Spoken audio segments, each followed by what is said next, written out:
कभी कभी नई जगह की खामोशी पुरानी जगह की आवाज बनकर लौट आती है। एक ऐसी हॉरर कहानी है जो कि रियल है। मेरा नाम आकिब है और मैं ऐसी हॉरर से रिलेटेड कंटेंट वीडियो लाता रहता हूं। चलते हैं अपनी कहानी की तरफ। मेरा नाम अमन है।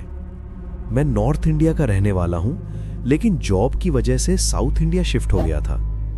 एक बार मेरी कंपनी ने मुझे अचानक एक नई जगह ट्रांसफर कर दिया। जिस दिन मैं वहां पहुंचा, उसी दिन जो बंदा पहले वहां काम करता था, बिना कुछ बोले वहां से चला गया। मुझे थोड़ा अजीब लगा, पर मैंने सोचा शायद नॉर्मल बात होगी। ऑफिस सब ठीक था, लोग ठीक थे, काम भी ठीक। पर जो रूम मुझे रहने के लिए मिला, पता नहीं क्यों अंदर जाते ही दिल घबरा जाता था। ऐसा लगता था जैसे कमरा खाली होते हुए भी खाली नहीं है। हवा ठंडी थी पर पसीना आ रहा था। मैंने खुद को समझाया, शिफ्ट हुआ हूं, थकावट होगी, दिमाग ज्यादा सोच रहा है, और मैं सो गया। उस रात तेज बारिश हो रही थी। मेरे कमरे की खिड़की का शीशा पहले से ही टूटा हुआ था। अचानक आधी रात को फट की आवाज आई, जैसे किसी ने जोर से शीशा फाड़ दिया हो।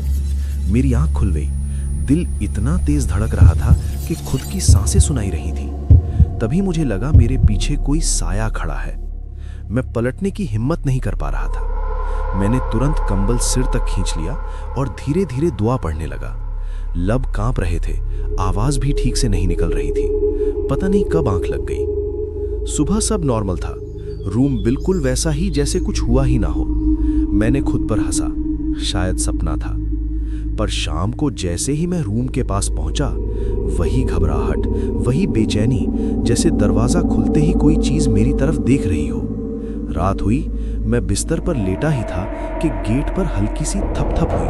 मैं उठा, दरवाजा खोला, बाहर कोई नहीं। वापस लेटा, फिर आवाज। इस बार जैसे कोई धीरे धीरे कॉरिडोर में चल रहा हो। मैंने कंबल सिर तक ले लिया। तभी लगा जैसे किसी ने मेरे कंबल का कोना हल्का सा खींच दिया हो।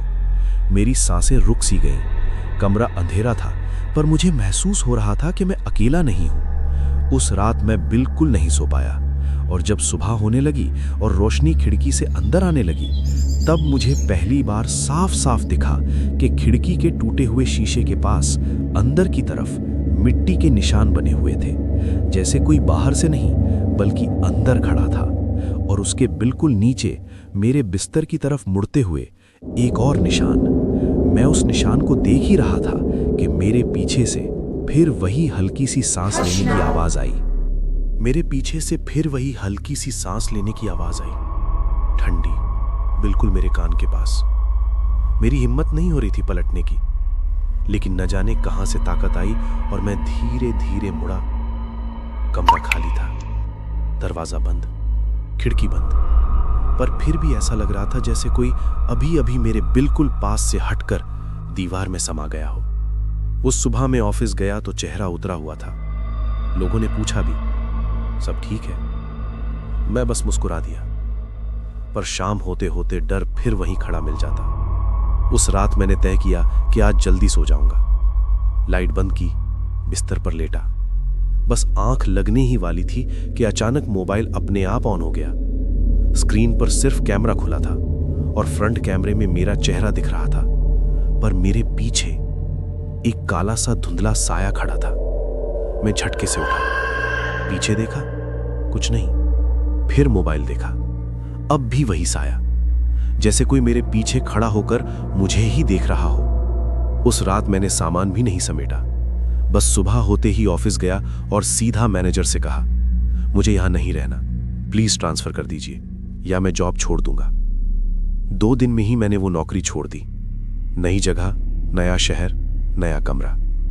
वहां पहली रात जब मैं चैन से सोया तो आंखों में आंसू आ गए। दिल से बस एक ही बात निकली, अब अल्लाह का शुक्र है मैं सुरक्षित हूं। लेकिन कभी कभी आज भी जब रात को अचानक मोबाइल की स्क्रीन अपने आप जल जाती है और काला सा रिफ्लेक्शन दिखता है, तो मैं खुद को समझा देता हूं, ये बस परछाई है।